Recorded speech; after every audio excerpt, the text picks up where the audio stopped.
Hey folks, what's good? Welcome back to the Deron Harris Podcast. I am your host, Deron Harris. What's cracking? Today's episode is going to be a bit different because I'm not going to go through the rest of the stuff that I usually do. There's no Dope Shit Award. There's no shout-outs this week. There's none of that. Instead, what I'm going to do this week is I'm going to continue to talk about the subject that I was talking about last week, which was Confederate monuments that still stand around our country. Now, I jumped after I did the podcast. It was a pretty good podcast. I enjoyed it myself. I enjoyed doing it. I enjoyed looking up the research, even though it was a kind of harsh subject. I really did kind of enjoy looking up the history behind what was going on back in those days, and you know how these monuments came to be in these different places in the country, and how many of them there were. I was super shocked. I knew there were still a lot, but I was super shocked to find out exactly how many there were and exactly where they were. There's stuff all the way up in Alaska. There's stuff in Hawaii. There's stuff in Hawaii for soldiers who fought for the Confederacy. But, on the other side of that, there were soldiers from Hawaii that also fought for the Union. Same thing with Mexico. There were Mexican soldiers that fought on behalf of the Confederacy. But there were also, many, many more soldiers who fought for the Union Army during the Civil War.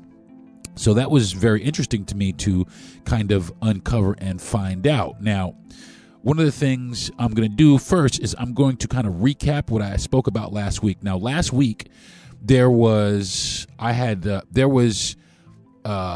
guy. I think it was Robert Taney was. He was a Chief Justice back in the days of the Civil War, and he wrote the Dred Scott. I forgot the proposal or whatever it was.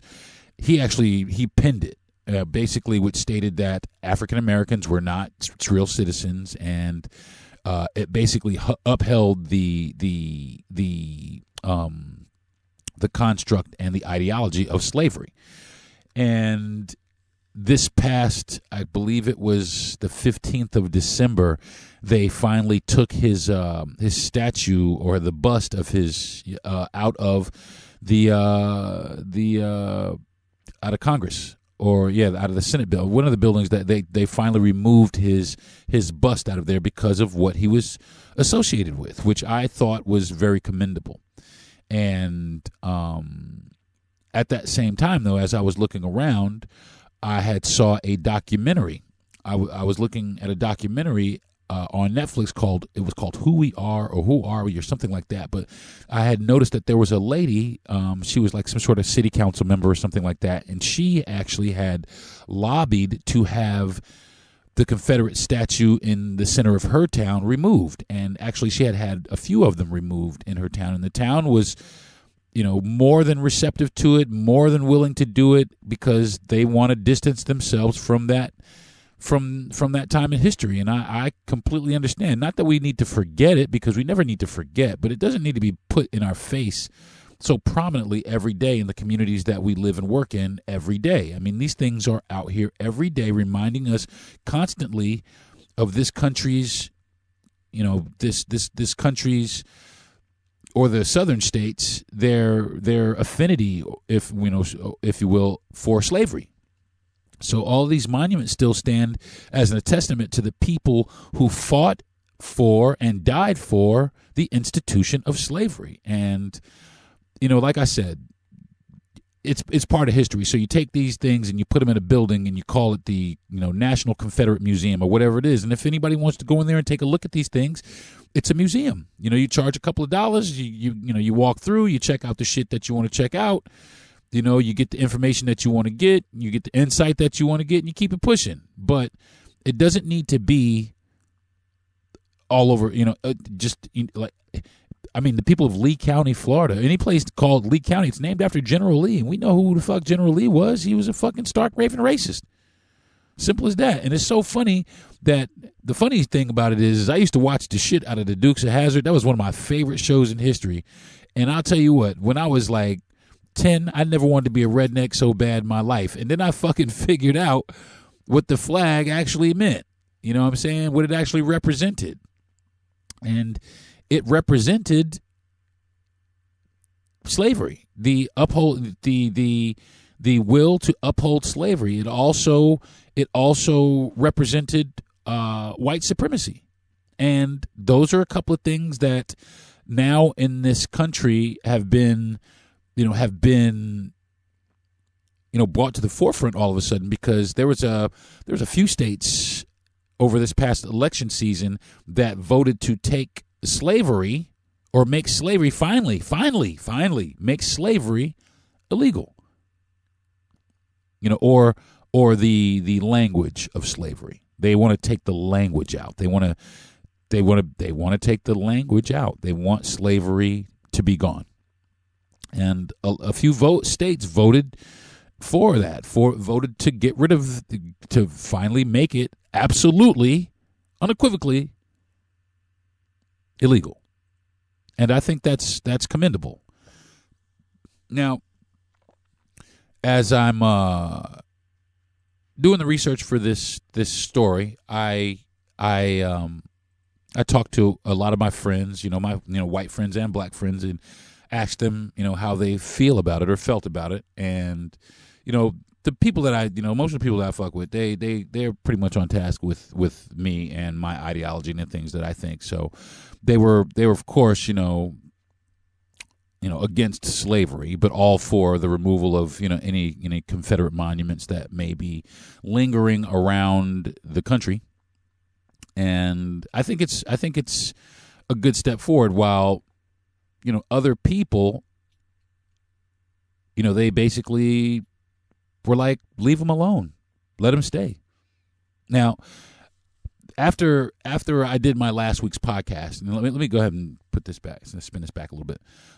After I did my last week's podcast, my producer and my best friend, they shared it on my social media, and I got some traction. There was a lot of traction. I had got there was a lot of people who liked the subject, and I got a lot of dialogue and feedback, and opened up some dialogue, some conversation, and some of it was negative. Some quite a bit of it was negative, but more of it was positive. There are more people who want to see these things removed than there are people who want to see them stay. But with that being said, there are still people who really, really want them to stay. They want to keep, history is history. Leave them right where they're at. Oh, you can't just get rid of something that you don't like. And, listen. Then, like I said last week, they don't have Hitler University. They don't have Adolf Street.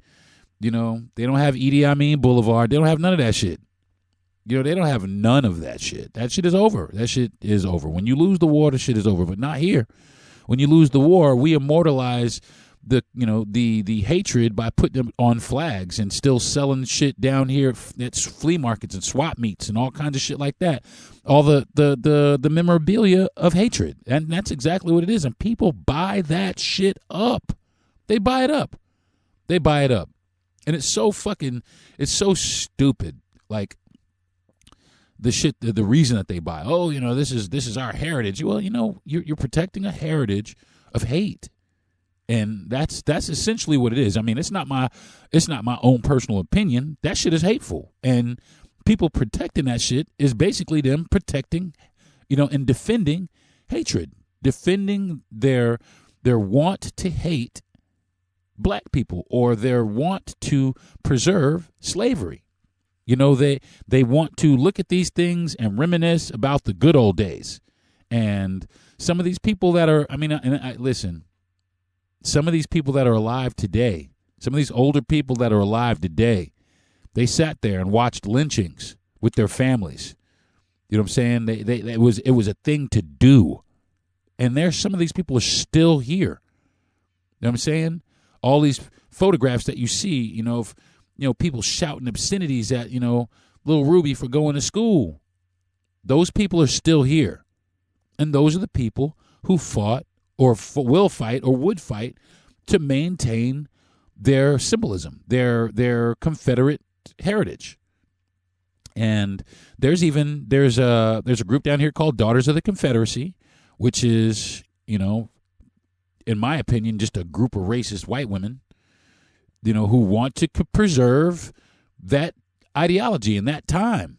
You know what I'm saying? And it saddens me because here we are in 2023. This shit happened back in like 18 something to something. And here we are still going through this bullshit in the country. We're still going through it. We're still fighting for it. We're still fighting about it. You know what I'm saying? And it's getting to the point where, things are starting to boil to a head. Now people are talking about, being armed up. And now we got people, carrying firearms in the street waiting for some impending race war, which I just think is fucking stupid. It's dumb, man. It really is, because at the end of the day, really what it is ignorance. It's just ignorance. It really is. I mean, I've actually had friends. I had a friend named Dustin. I'm not going to say his last name, but I had a friend named Dustin when I was coming up in high school. And I went to a high school in a rural town in Florida, which actually they do host another one of these Confederate functions throughout the course of the year. A festival called the Olustee Festival. It's a battle where the South actually won the war. Won the battle.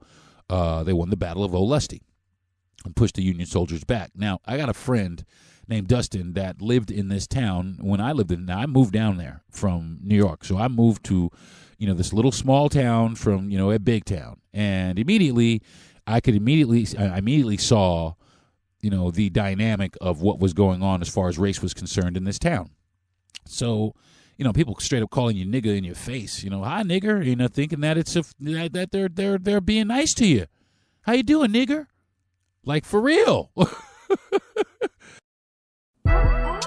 Like for real. You know what I'm saying? And that's just the way it was. And, I had a friend named Dustin who, he had a couple of brothers, and, I could tell Dustin was raised as a country boy to really kind of separate himself from black kids. But for some reason, we lived down the street from each other, but for some reason we became friends. We became really good friends. We were friends. And for a while, he never said anything. He never called me out of my name, anything like that. And we had became such good friends that one day he pulled me to the side. He said, "Hey, man, I want to tell you something." I said, "Okay, yeah." He said, I wasn't raised, like you, where you were accepting of people and who they were. I wasn't raised like you. I was raised, that, blacks were always, less than, they were dirty, they were this, that, so on and so forth. And, my family, we walked around calling black people niggers all the time. And he straight up said it. He said, "But I'm going to tell you right here today, as my friend and my brother, I will never say that word again to anybody as long as I live." And that, and I was I think we were in the 11th grade, and that just made, it made my day. It made my year.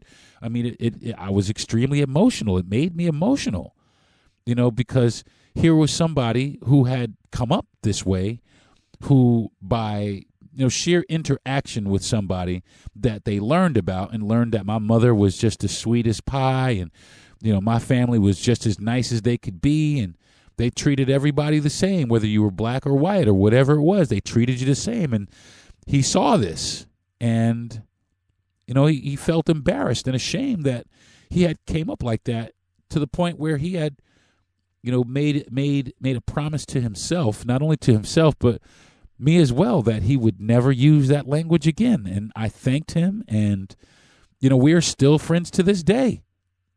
He's a great friend of mine. I'll never not love that guy.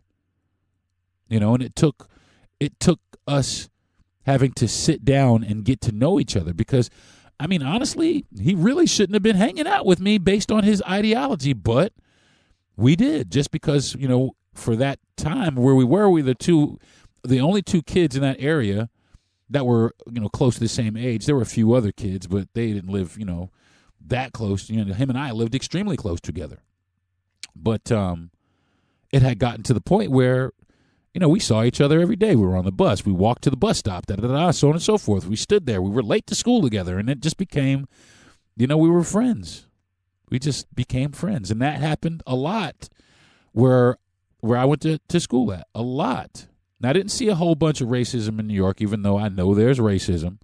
And I didn't see a whole lot of racism when I was in California, even though I know there's racism. But the reason I didn't see a lot of that in California is because I was on a military base, and there's every race of people you could think of on a military base. People come from other countries, and they join our country and become soldiers in our country. And I know Filipino Americans that were Filipinos once and have, they decided to become American citizens, and now they're from here. And you learn all kinds of great things about great people. I have a great amount of friends that are mixed race. That, I have a friend. Oh, well, I haven't talked to him in a lot of years. His name was Joji, but he was half black and half Filipino. Learned all kinds of stuff from him. Just because I was not afraid to be open. I was not afraid to accept him and his culture for what it was. But that's the thing. People in that time of the Confederacy, they did not want to accept people, and those people have passed down that ideology to their siblings and their siblings' children, and so on and so forth, till today. We still have, I won't even say trace elements. We have a lot of prominent people who still feel that way. There are people who you could ask them if you could go back to slavery, they would, hell yeah, in a fucking heartbeat. Why? Because that's where they think that black people should be. That's where they think that we should be, serving them, because they have this superiority complex, or they have been made to feel like they are superior. And it's just not true. It's just not. It's just not true. So one of the things that I wanted to do is kind of, like I said, is kind of recap some of the stuff. So I've recapped, the majority of the things that I've gone through, which is basically, what happened during the times of slavery and the ideology of slavery and why are the monuments still standing. So, like I said, the response I got back from a lot of people was nothing really. I wasn't really surprised. I will say that I was not shocked or surprised by some of the answers or some of the comments that I got. There was one guy who, went on and on and on about it being, heritage, and it being a symbol of the South, a proud symbol of the South, and so on and so forth, and how we should leave the monuments in place because they represent great people, and just all kinds of like just comments identifying the fact that people still feel this ideology. They're still feeling it. They're still wanting to. They don't have any remorse for it. They don't have any compassion for the, for the suffrage of it. They don't care. They don't give a fuck. It happened. It's slavery. Get over it. They keep telling us to get over it. You know what I'm saying? It happened. I wasn't there, and you're right. I wasn't there either. But the ideology is still here, though. The ideology is still here. The hatred is still here. It's still here. It's not as prominent as it was, but it's still pretty fucking prominent. You know what I'm saying? It's still out there. I mean, we got people shooting up people in the grocery stores. We got people shooting up people in church. Randomly shooting people in the street. We got cops gunning us down. Motherfuckers putting us in jail for little shit. Putting us in jail 3 times as long for the same infraction as a white perpetrator. You know what I'm saying? And that is a direct correlation to the disparagement of race in this country. We know where we are. We see where we currently stand. We like to think that there's a lot of equality, but we are so far from that. We are so far from any kind of equality for anything. I mean, like, even it's getting to the point where even, the things that we were known for inventing or coming, that's been stripped away from us and taken away from us and merited to other people. Like I keep saying it, a little sister, she wear box braids, she ratchet. A little white girl wears box braided, she's groundbreaking, cutting edge. You know what I'm saying? And it's that shit right there to me, that's crazy. Black kids can rap and it's, da da da da da, so and so, it's devil music, so and so, but a white kid can rap and all of a sudden he's cutting edge, he's groundbreaking. You know what I'm saying? I mean, it's crazy. You know, I mean, even years back, you know, I mean, R&B, we were singing R&B. Motherfuckers wanted to sing R&B too, so they started singing R&B. The next thing you know, motherfuckers is winning best R&B album. You know, George Michael. When there was clearly better albums out there.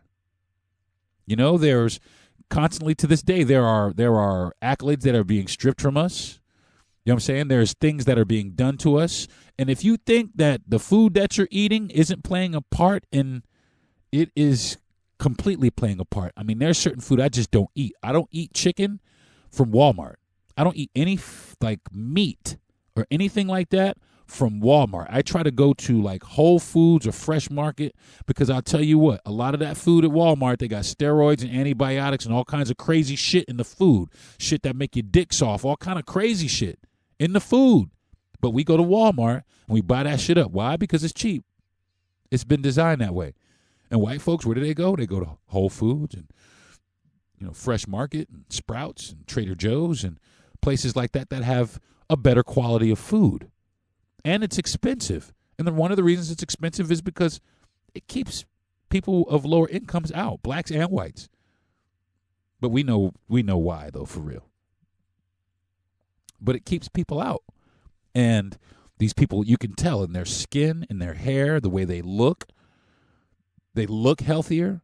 I mean, we have to go through it. I mean, we die from heart disease, high blood pressure, diabetes. There's so many diseases that we have because of our condition, because of our conditions, and we don't do anything about it. The only thing we do is run on back to the drive-thru and get another 20-piece McNugget, large fry, and a large Coke, and we keep it pushing. Either that, or we go down to one of these fucking crab places where they just serving you fucking oil and butter because they don't care about you. They don't care about us. They serving us oil. It's not even real butter. It's oil. And we eat it up like it's fucking the last supper we'll ever eat in our lives. But somebody tried to tell them that, and they don't give a damn because it's good. And that's where we are now. That's our mentality. And not only that, that's our mentality towards each other. So many people have treated us badly for so long that it has been indoctrinated into our people to treat each other badly. And that's the truth. We treat each other horribly. The majority, I won't say the majority, but a good portion of us treat each other badly. Even, if you get a little bit of money, don't get a little bit of money, because then everybody else is fucking shit on your shoe. You know what I'm saying? They don't want to even acknowledge the fact that they come from the same place that you do because they got a little bit of money now. And that's all that ideology trickling down into our into our society, into our communities. You know what I'm saying? There's no other race that is so tied up about some fucking sneakers. There's no other race that's so adamant that they got to have this big fat gold chain around their neck. No other race. There's no other race that has to put their brothers and sisters down to get a record deal. No other race. Nobody has to do that except us. We have got to put our people down in order for us to come up. We got to denounce all the shit that we do in order for us to come up like them, which I don't really want to come up like them. I really don't want to be like that. I don't want to be like that. If I go to my grave never being wealthy, I'll be all right with that. But if I ever do become to the point where I get to the point where I am wealthy, I can't treat my people like that. I gotta help us. I gotta figure out a way to help us. You know what I'm saying? Just like the rest of us should be trying to figure out a way to stop this ideology from permeating into our communities. We are perpetuating it. They put that shit on cruise control, and now that shit is just cruising through our fucking communities. We're killing each other. They don't have to do it. We are killing each other. They don't even have to lift a finger. They have put things in place that we picked right on up and we shouldered. We running down the street with it. They have made us hate each other, made us hate ourselves, made us have negative thoughts or negative feelings about myself. Negative feelings about black men in general. Myself, I have negative feelings about myself. Who put that there? We didn't put it there. They did. The people who hate us. I'm not saying all people. I'm not saying all white people. But I'm saying I'm calling out the ones who are responsible for it. I'm calling out the ones who still support the ideology. I'm calling out the ones who say, yeah, leave those monuments where they stand. I'm calling those people out because those are the ones that are responsible for the way that things are today. They're the ones that keep perpetuating it, that keep it up and keep it going and keep it moving. And we gotta figure out a different way. Oh, they're starting to break through this. We gotta figure out a different way. You know what I'm saying? Shit is different. Shit is different now. The warfare is different.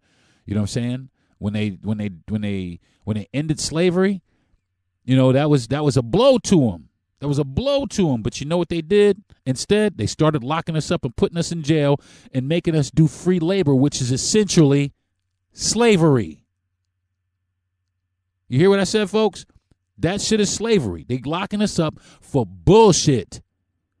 And they're making us work on the shit that they want us to work on for free or for pennies on. And that shit right there, that's essentially slavery. So I'm hoping that there are people, out there actively looking and out there actively working on trying to combat this, because it really is starting to become, again, another serious problem of all of these ideologies.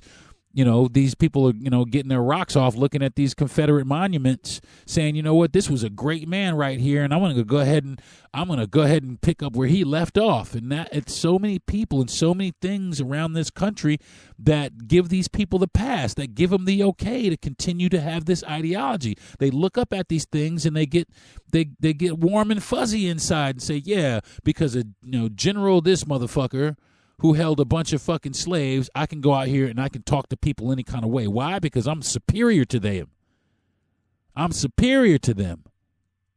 And that's exactly what they think. You can see it when they jump out of their fucking giant trucks, when they look down their fucking nose at you, when they ask you if you work here even though you don't fucking work there. They're looking down their fucking nose when they're telling you, oh, you should be working at KFC, or you like fried chicken, all kinds of shit like that. Or I got a friend that wants, that says you like watermelon and all kind of shit like that. All kinds of shit. That shit's still happening. That shit's still happening to me. That shit is still happening to me. But I say shit. I challenge motherfuckers. Now I stand right up because, one thing is my father's an educated man. So as a direct result of that, me and my siblings, I guess we did have a choice, but really they made it. So we didn't have a choice but to learn the correct way to do things. We didn't get thrown away. We didn't get neglected for TikTok or some other shit. We didn't get thrown and passed to the wayside for some drugs that permeated our neighborhood. My father stayed strong. My parents, both of them, they stayed strong, and they made sure that we stayed on the right path, that we didn't fall down. But it's too much of this shit that has been thrown into our neighborhoods that have sidetracked us from the prize. They took our eyes off the motherfucking prize, man. They took our eyes off the prize, and now we can't get that gaze back. We can't get that focus back because motherfuckers too busy wearing sunglasses at nighttime in the VIP. We can't get that. We can't get that back. Motherfuckers is too busy, aspiring to either rap or play basketball or some sort of sports. We got no people that really want to be doctors no more. Really, like I said before in a few other podcasts, we need more black cops. We need more black, not just black cops, cops of any ethnicity, of every ethnicity. You know what I'm saying? I don't want to be down on white people, but damn, y'all, you motherfuckers is the cops. More you motherfuckers is the cops than anybody else in the country, and that shit needs to change. There are more judges, that of Caucasian descent than any other in the country, and that shit needs to start to balance the fuck out, because what's happening is all these white white judges and cops with this ideology that they harbor and keep. These are the ones that are doing the most damage to us. Because they're the ones arresting us, shooting us in the back, giving us life in prison for, a fucking roach. All kinds of shit. All kinds of shit, giving us crazy ass sentences for the same exact shit that white dude over here did. Damn right. Damn right. Damn right. This shit is still happening every day, and they look around like the shit, and they got their nose turned up like, oh, ain't nobody gonna stop us. And you know what? They're exactly right. You know why? Because we ain't fucking trying to stop them. We're not trying. We're trying to get more gold chains. We're trying to go down to Brazil to get a butt lift. We're trying to be fucking, Instagram famous. We trying to fucking be some sort of model or we not trying to fucking bring our people up, man. We not trying to do that. We trying to be bad bitches and fucking boss niggas. That's what we trying to be. You know what I'm saying? Well, I'm going to tell you what. Straight like this, as a black man, as a real ass black man, I don't want a bad bitch. I want a real ass woman. And that's what the fuck I got. I got a real ass. I don't have a bad bitch. I have a real woman. That's what I got. And that's what I want. I don't want that bad bitty shit. I don't want that. You know what I'm saying? Because it's just superficial, image driven bullshit that takes your eye off of really what it is, or off of what you really are, who we really are. Takes us. It makes us into to things that we really aren't. You know what I'm saying? I'm a bad bitch. No. You're a beautiful woman. You know what I'm saying? You're a beautiful black woman. I'm a boss nigga. No, you not, man. You are a black king, and you need to start acting like it. We need to start acting like the kings and queens that we are, as opposed to these motherfucking servants and peasants. We need to. I mean, I don't know. It's just I don't know how we got off the. Well, I kind of do, but I mean, I don't know what it looks like to get out of this. It looks like it's never ending, like it's always going to be here. Like this is always going to be here. This looks like it's always going to be here. No, because it seems that nobody wants to do anything to combat it. Nobody wants to do anything to combat it. So, in essence, all of these monuments that stand around, these people, they actually won, because here they are still oppressing us. We're still oppressed. It's just some of us got a little bit of money now. Some of us could say, show a little face now. But don't get it twisted, nigga. You still a nigga. You don't think motherfuckers look at Michael Jordan and still say, he's still a fucking nigger. There's all this money he's got. They don't give a fuck. Still a fucking nigger. Just a rich nigga now. Still not as good as I am. Still not better than me. Even though he's one of the greatest athletes on the face of the earth of all time. This motherfucker, just because he's a nigger, he ain't better than me. And that's what, oh man, fuck Michael Jordan. Now, Dale Earnhardt, now that's a real man right there. Now, I've heard that right there. I've heard that. Fuck Michael Jordan. Yeah, I've heard that shit. That shit is wild business to me, man. And I'll say it like this. I don't say fuck Dale Earnhardt, because Dale Earnhardt was a fucking hell of a driver. He was the man. He was. I mean, I'm not a NASCAR fan, but I do know his accolades. I know he was a hell of a driver, but also, man, the motherfuckers grew up down here in the South where, you know what? This shit was wild. It was wild out here. Motherfuckers didn't accept him in that circuit anyway. NASCAR, get the fuck out of here. I mean, they got this guy, the black dude that got the little noose in his garage from somebody that races there. A professional put a noose in this dude's fucking, in the garage where this dude kept his NASCAR. The black dude. I forgot his name, but yeah, man. And this shit is still out here. 2023. Here we go. A couple of days until, 2023. What the fuck is going to happen now? Are we going to get by it this year? Huh, folks? We going to get by it this year? We going to try to tear this shit down some this year? Or are we going to sit here and do the exact same shit that we did in 2022, which is the same shit we did in 2021, which is the same shit we did in 2020, and so on and so forth, which is fucking nothing.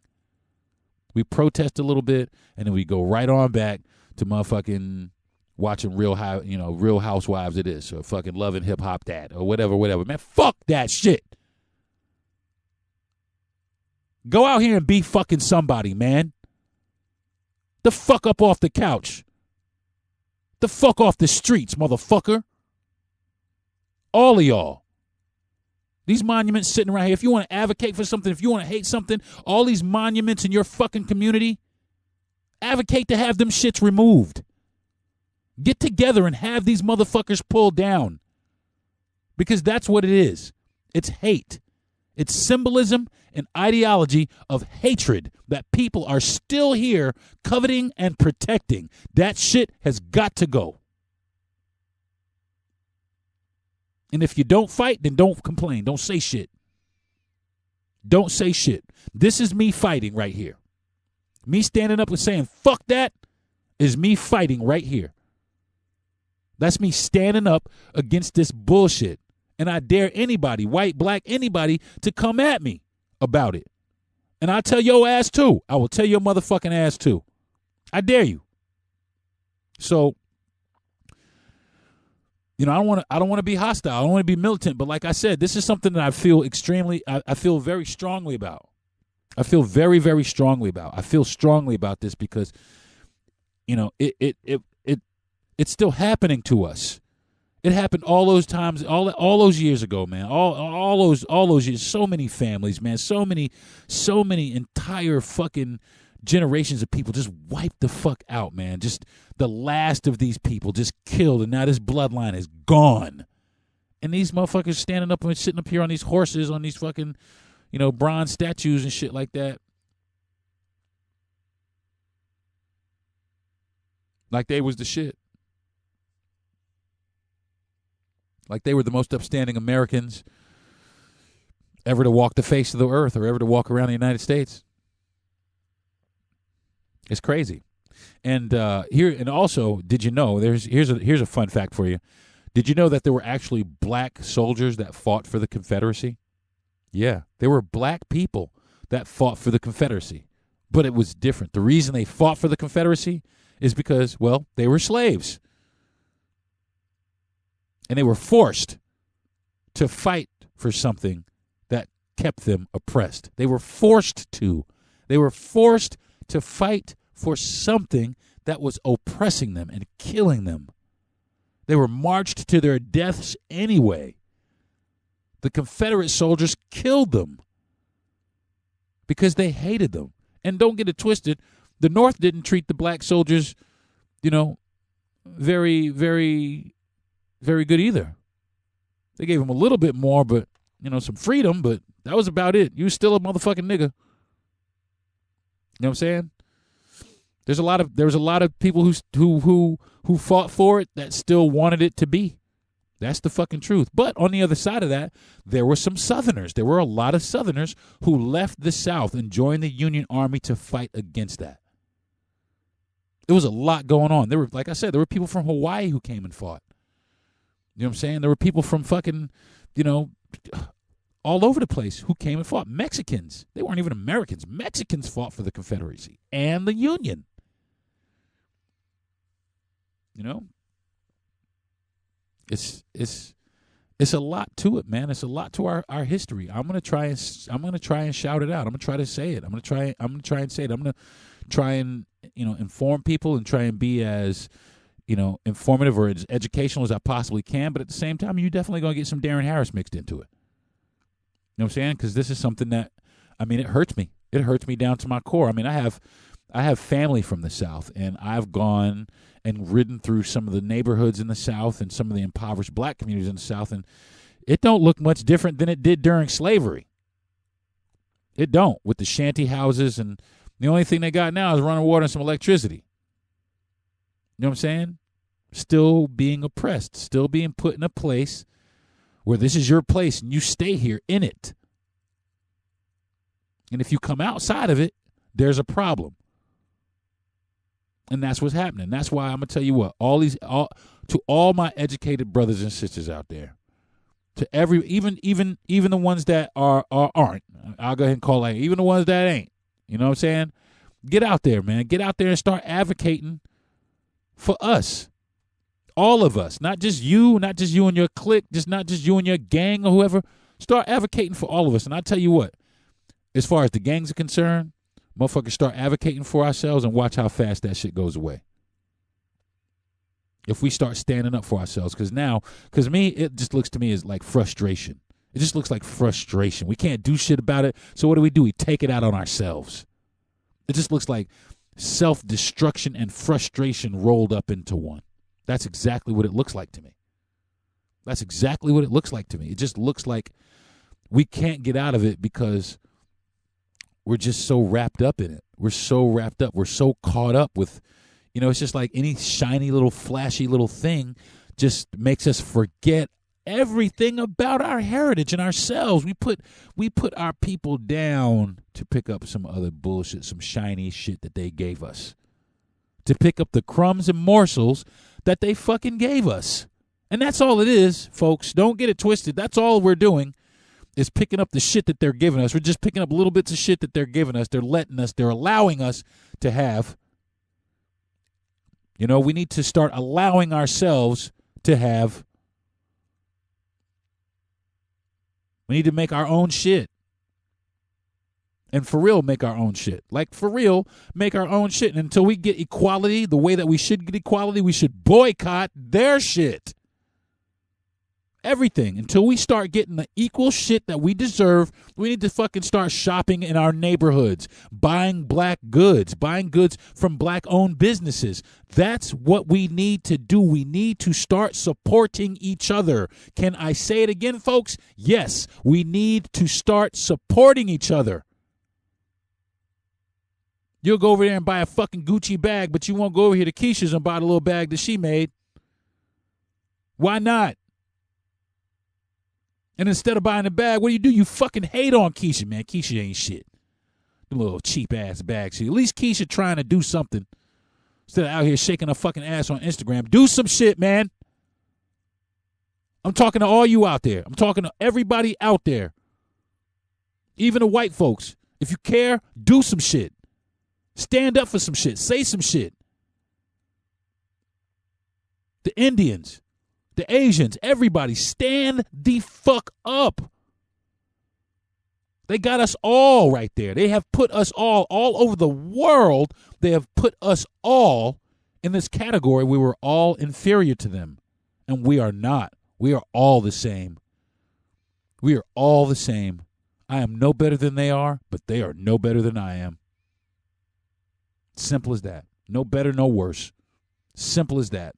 But media and everything has made it so, the first vision of beauty is blonde hair and blue eyes. And that, to me, is motherfucking bullshit. I mean, while there are some attractive blonde hair, blue eyed people out there, there's some attractive people out there with black skin and black eyes and kinky ass hair. There's some people out there with some beautiful, beautiful brown skin. Brown skin. You know what I'm saying? Beautiful, but have been made to think that they're not beautiful or as beautiful as these symbols, that the media and everything has given us as the benchmark and the standard of beauty. These monuments to beauty. And that's what it is. It's another monument that's in our face every day. Flashed across TV every day. How many times you've seen the little Revlon commercial be like 9 white girls in a Revlon commercial and 1 black chick? Or 9 white girls in the Revlon commercial, 2 Asian chicks, maybe 2 Latin chicks, and 1 black chick. Or how many commercials you see all those races and no black chick? You know what I'm saying? Because they're not really thinking about you. And now all of a sudden, we done made enough noise to now, okay, now we thinking about you. Now they're starting to make makeup for you. Why? Because they still want your money. They don't want you. They just want your money. So, Revlon don't give a fuck about you. Neither does Clinique or none of that other shit. They don't give a fuck about you. Start shopping with people that give a fuck about you. Or start making the shit yourself. I stopped buying Dove. I quit buying Irish Spring. I don't buy none of that shit no more. I don't buy Caress. I don't buy none of that shit no more. No soap, no Dial, none of that shit. I don't buy Axe. I make my own soap. Me and my wife, we make our soap. We make our shit. You know what I'm saying? Because I want to do it myself. Because I want to support us. I want to support me. I want to do it myself the way my grandmother used to do it. My grandmother used to make soap. You know what I'm saying? I want to do it. I want to do this. And the reason I want to do it is because A, I can, but B, like I said, it supports me. You know what I'm saying? And when I sell that soap, it supports me and my community. And that's what I do. I sell my soap and it supports me and my community. You know what I'm saying? I turn it back into my church, which is my mom's church, but I turn it back into my church. I put it back into my business. You know what I'm saying? You know, and I make an effort. I make an effort to get to the bottom of these things and to try and stop them. To try and figure out, you know, how can we shed this stigma in this country, this stigma of racism in this country. You know, it is abundant and it is prominent. I mean, it's prominent, and they love on it. They love on the racism. They love on it because they don't have anything to worry about because of the privilege and the superiority complex. They don't have anything to worry about. We have everything to worry about. You know what I'm saying? We have a lot of shit to worry about. We got a lot of shit to still worry about. And that's not just us, black folks. That's anybody of any color. Anybody of any color. We have such a long way to go. You know what I'm saying? I want to see more statues, you know, of people of color who did, you know, great things. Who did great. Yeah, sure. Put up your white guys. Put up your white guys who did great shit, though. Don't put up your white guys for oppressing black folks. You know what I'm saying? I'd rather see some white guys and girls for doing shit for like, you know, creating a school. Don't even have to be for black people. Just, you know, making a school. That's cool. You know what I'm saying? You made a school. Dope. You know, some shit, you know, you did that was humanitarian. Oh, yeah, you sent, you know, $4 million worth of aid because you got it like that for worth of aid over to Ethiopia? Great. You're the fucking man. You need a statue. You know what I'm saying? But I look at it like this. If you're going to put General Lee on a statue or any of these other Confederate fucking heroes on a fucking statue, then you need to put my motherfucking nuts on a statue right up next to them. Because they can all suck my ass. They can suck my motherfucking dick. Fuck them. You know what I'm saying? And fuck anybody who supports them. Really. I mean, really. Friends or not. I don't give a fuck. If that's your ideology and, oh, well, this guy was this, then well, fuck you. How about that? Fuck you. Because you're basically standing up for the bullshit that he did. It's just like, you know what I mean? I've got some friends that voted for Donald Trump. He's a racist. So when I put it to my friends, so you're basically giving a racist the pass because of his politics. Well, it's about his politics. Okay, so you're giving a racist a pass because of his politics. I mean, you can go ahead and say it. I mean, if it is what it is. Oh, yeah, well, that's what it is. Wouldn't you want? No, not at the cost of racism. No, not at all. I don't give a fuck about lower taxes when motherfuckers is oppressing me. I don't give a fuck about lower taxes when motherfuckers is hating me and calling me nigger in the street. I don't give a fuck about that. I want motherfuckers to stop calling me nigger in the street. You know, I want people to start recognizing that black people are actual people, because for so long, especially from the Dred Scott, it's been made that we're not people, we're not citizens, we are slaves, and that's all we will ever be, and that's what we were brought here to be. So, folks, stand up. Start standing up. Start standing up. Advocate to have these things taken down out of your community. And not for nothing. Do your research. Do some research. Do your research. Find out who these people are. Go look up on this statue. You know, here is da da da da da. He did this, that, da da da da. He single-handedly led this, da da da da da da da. Yeah, in the defense of slavery. So put that shit up. Oh, yeah, he built a school for these children in the Confederate States. He built houses and homes for, you know, the people in the Confederate States, but he killed 9,000 black slaves. You know, he put up what these motherfuckers really did. He raped, you know, all these women because, that's what the fuck was happening. That was the one thing, though. I watched this movie with Will Smith called Emancipation. That's the one thing I'm glad. A couple things I'm glad they didn't show in this movie, because that just would have made me, just sent me over the edge, which was buck breaking, which is when these slave masters would take a strong black man, they would strap him down, they would tie him down, and they would sodomize him in front of his family to lower their view of him, to emasculate him in front of his family and children. It's called buck breaking. That and the raping of black women. Just the straight up raping of black women. The straight up raping of black women. They just raped them. They just raped them. They looked at them. They didn't care how old they were. They just raped them, man. And the women couldn't do anything about it. Neither could the men. In a lot of cases, the men had to sit there and watch these people that are up on these fucking placards and their troops rape these women, kill these men, slaughter these babies even.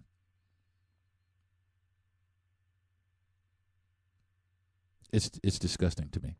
It's disgusting. Every time I see or hear anything about any of these monuments, it's just disgusting to me, you know, and I just hope that one day that people can, you know, maybe figure out that these things are not only hurtful to black people, but hurtful to the history of our country. It's hurtful.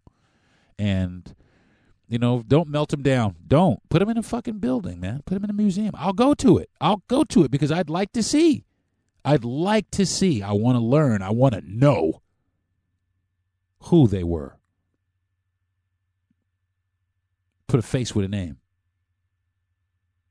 Find out what they really did as opposed to the bullshit that the school textbooks are teaching them.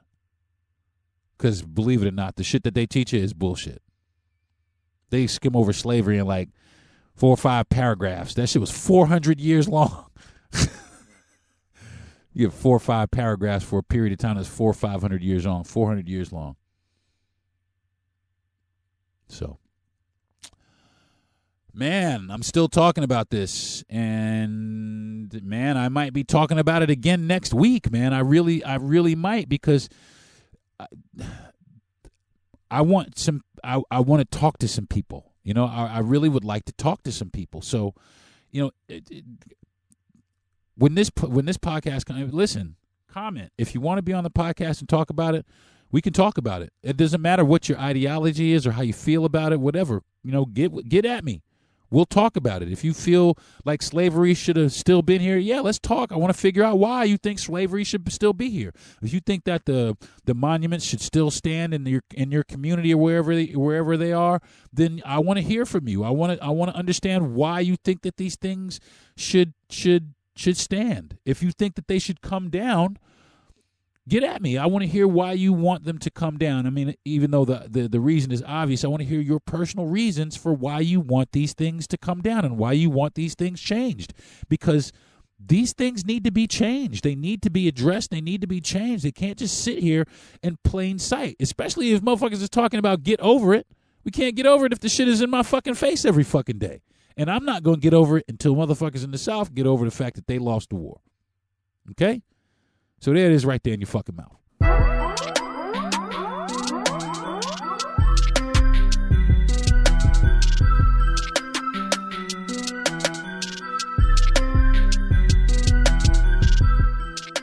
You're listening to the Deron Harris Podcast.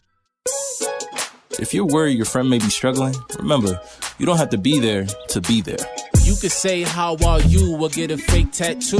You could ask with an app if it works for you. You could chat on the game, kick off your flip-flops. You could ask on your couch while you binge watch. Whatever gets you talking. Reach out to a friend about their mental health. Learn how you can help at seizetheawkward.org. Brought to you by the Ad Council, American Foundation for Suicide Prevention, and the JED Foundation.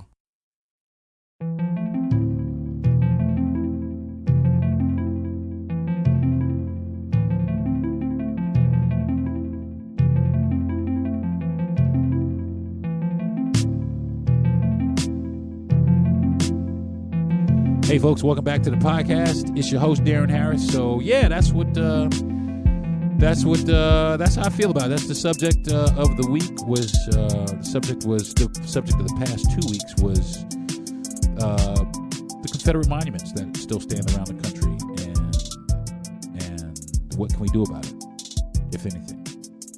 So, but like I said, if you want to talk about it, DM me. And we'll schedule it, get it figured out, and get you on the show. So, thanks for listening. All right, folks, we're going to get into relationship goals, RV life with the wife for the holidays. Now, it is Friday, and I think this is the last podcast before the new year. And my wife and I traveled. We are not in Lake City where we usually are. We are in the driveway at my sister-in-law's house in Orlando. So we drove to Orlando. It was a great drive. I had a wonderful time on the way down. It took about 5 hours. We sang in Kumbaya and the whole thing. We stopped and, got out, walked the dogs, and, it was good. We are definitely a lot closer. We've become a lot closer, especially, like, check this out. This is a relationship goal. This is something that everybody should strive to. If you're in a relationship, especially with somebody you love unconditionally, you love this person, try this. You should at least one time a day, kiss passionately. You hear me? Kiss your partner passionately. Kiss your partner like it was the first time that you ever kissed them. Kiss your partner like it's the last time you're ever going to see him. But do it every day. Just grab your partner. Look him or her in their eyes and tell them that you love them and just kiss them in their mouth as big as you can. Put your tongue all the way down her throat if you can, bruh. That's right, girl. What'd you say? That's right. But, it helps your relationship. It really does. It helps bring you closer. It helps with intimacy. That's one thing, that a lot of couples, it starts to happen to a lot of couples, like right when you first start, you start getting it on. You kissing while you're getting it on, but as you get, things get in the way, people don't kiss anymore. They just get it on and get the fuck up. They don't kiss anymore. The passion is there, and it's just the act of, it's just the act of fucking or having sex or whatever. There's no real passion. But the thing that inserts passion back into that is the actual kissing, of the person that you want to be with, or the kissing of the person that you're with. Just kissing that person passionately opens that door up so much more. Also, here's another thing. Sleep naked. I'm married, so, every day my wife will tell you, I come to shirt with a T-shirt on, and that's fucking it. But sleep naked, because it promotes a healthy sex life. It promotes intimacy. It promotes connectedness.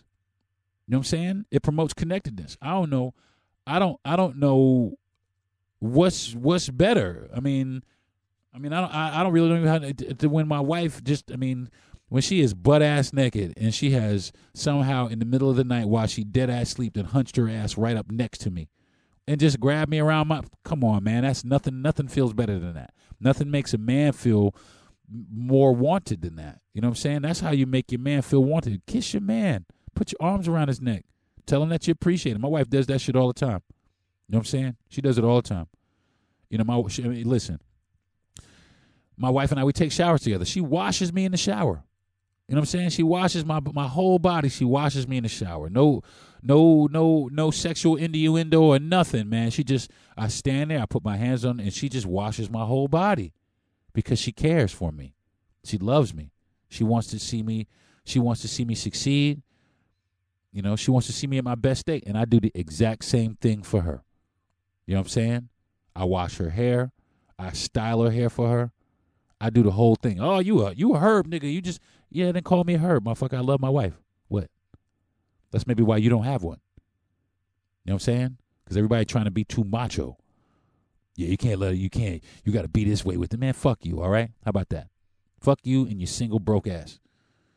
You know what I'm saying? So I'm gonna continue to do the shit that's working in my relationship. Us traveling is great. Us traveling is great. Because we see so many different things. We see stuff every time we're in this RV and we leave and we ride down the road. We see stuff we've never seen before. We have great conversation, especially at night, late at night when we drive. Because I drive at night. I don't like to drive it during the day. I drive at night. But at nighttime, we just sit up and we talk. And we talk for hours. We talk about plans for the future, but we talk about current events. We talk about religion. We talk about mortality. We talk about our children. We talk about our parents. We talk about where we want our relationship to go. We talk about our business. We talk about everything, man. There's nothing that there's really never really a prolonged period of silence in our house because we are always sharing with each other. We are always sharing something with each other. And that right there, to me, folks, That's the most beautiful part of a relationship, is the ability to share with your partner. Is the ability to share, the willingness to share everything you have, all the way down to your experiences with your partner. Because I tell you right now, I could go out here to the game and it would be cool and everything, but I want to go with my wife. I want to take my wife. I could go out here and hang out with the fella. Yo, D, come on here. Can I bring my wife? No? Yeah, then I'll see y'all motherfuckers later. You know what I'm saying? And that's just how it is. Oh, you need time with the fellas. I'm a dude. I spend a lot of time by myself, and not for nothing, I got a couple of friends that I chill with. And that's it. I don't need it. I don't need a whole army of motherfuckers hanging. I just listen. This is it for me. My 2 kids. Oh, I'm sorry. My 4 kids. My wife, my parents, and my 4.5-foot radius. That's really what the fuck I care about the most. You know what I'm saying? That's what I care about. The absolute most is those things right there, and my siblings. You know what I'm saying? But beyond that, you're going to be hard-pressed to get me to care about a lot of other shit. You know what I mean? Even though I'm a Cancer and I do care, I'm picky as about what I fucking care about. But, one thing I do care about more than anything, is my family and me wanting to do right in the relationships with all of them. Especially my wife. I don't want to be one of these people who get married and in 3 years they're getting divorced because, so on and so forth. I don't want to be that. I don't want to do that. I don't want to be that person. I don't want to have that relationship with anybody. I don't want anybody to have that relationship with me because it's not fair. It's not fair to take up somebody's time when they're not really for you, and you know it. People just pushing people into shit thinking it's going to work itself out and be okay, and it never really happens that way. Some people have to fight to keep the relationship alive, but what they do is they end up resenting each other because it's just so fucking difficult to communicate with you. And that's the one thing that I'm so blessed for and so thankful for my wife, is that it's easy to communicate with her. It's easy to talk to her. She a lot of times she wants to talk too. She comes and, we sit there and we vibe about all kind of shit. We talk about the serious shit when we need to, but the thing about it is there's really not so much serious shit that we talk, because we talk about everything anyway. Anything, anyway. It's never, damn, what am I going to say? It's never that. It's like, I'm just going to say it. You know what I'm saying? I don't like the pork chops you made. I love you. But these pork chops is trash, But not, not really, but just, hypothetically speaking, because everything she makes is delicious. But that's what I'm saying. Just the ability to say what's on your mind and be honest and, and say, I told my wife, I'm not going to like everything, but I will try everything you make, anything. I don't give a fuck what it is. I will try it at least once. You know what I'm saying? But I may not like it, and all of that is cool. But at least, I've communicated to her that I'm willing to try it. I've communicated to her also that I may not like it. So when I'm not sitting at the table and she served me something, I put it in my mouth and I go, what the fuck is this? And then all of a sudden our feelings are hurt and da-da-da-da, and all of a sudden we don't talk, and all of a sudden, I can't get no ass. So it's better to talk. Talking equals getting some ass. So talk, folks. Talk with your person, and also, man, travel, man. Get the fuck out. Travel with your person, man. You know what I mean? A lot of people say, oh, we're too busy. Make time, man. Make some fucking time. My wife sometimes, she's guilty of that sometimes because she's real busy a lot. And I have to, sometimes I slow her down. Hey, babe, come here. Sit down. Sit down. All that shit over there is going to be here. It's going to be right there in 15 minutes when you get back up. But sit down for 10 minutes. Let's vibe for a minute. And she'll break it down. And vice versa. I'll be over here either, in some music or in some video game or, making something, and she'll break me down. Hey, babe, let's watch a movie. You know what? Okay. And I don't care. If I'm right in the middle of a game, I'll turn that shit right off. Turn the Roku on, and me and my wife will sit here and watch a movie. And after we're done with the movie, I'll crank that shit back up. If I feel like it. But the one thing I don't want my wife to ever feel is that there are other things out there that are more important than she is. Because there's nothing out there, no other than, and they're all on the same task. My family's the most important thing. Everything else outside of that, second chair, sometimes third, fourth, or fifth. So I'm dedicated to taking my relationship to the next level, and we are well on our way. We are probably going to take another trip here soon. We're actually thinking about when we leave here, not going directly home, but going to another destination and sitting for another few days. Just to experience something different. And that to me, that's priceless. It's just the ability to experience new and different things with my wife. And I love her for that, and I love doing it with her. And with that being said, I think I'm going to bring this episode of the Deron Harris Podcast to a close. And I'll be back next week talking about, I don't know, some more crazy outlandish shit. It might be this again. I don't know. I'm trying to get some people to sit down and talk with me about it. But, some people be shy about it. But maybe next week I'll have somebody on and get some other opinions, because I really would like that. I'd really like to have some other opinions from some people about these monuments and things like that. But until then, I'm going to go ahead and I want to thank my wife and my mom for being super supportive, my best friend, Jay Yandel, for being the absolute man and encouraging me to do this, to do my podcast, and having faith that I could actually do it, and being a huge fan and pushing me towards that goal. I want to thank my producer and the owner of the station, Gentry Thomas, for being that dude, man. G, you the man, bro. I'll say it every week. You're the man, homie. So, thank you for giving me this platform to get out my frustrations, or talk about the things that weigh heavy on me or on my mind, or that I'm concerned with or curious about. Thanks for giving me this forum, man. I really do appreciate it. And I hope I'm doing right by you. Like I said last week, if there's anything that I could do to help myself get better, please let me know, and I'll do it. And that goes from the audience also. And which brings me to my last but not least, I would like to thank everybody out there who has taken the time out of their day or whatever to listen to my podcast. I'd like to thank those who have listened and no longer listen. I want to thank those who listen and continuously listen. I want to thank the people who listen to one segment and then turn it off. I want to thank the people who have not yet listened.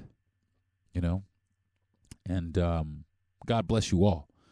And I just want to say that I'm not perfect, and I have a lot of shortcomings, and I'm a work in progress, but I'm willing to work on as much stuff as I can to become that better person. I'm willing to work on diplomacy with other people that don't have my ideologies. I'm willing to work on any of that. I'm willing to sit down and talk with any of you guys. So, and I invite you all, anybody, let's sit down and chop it up on the Deron Harris program.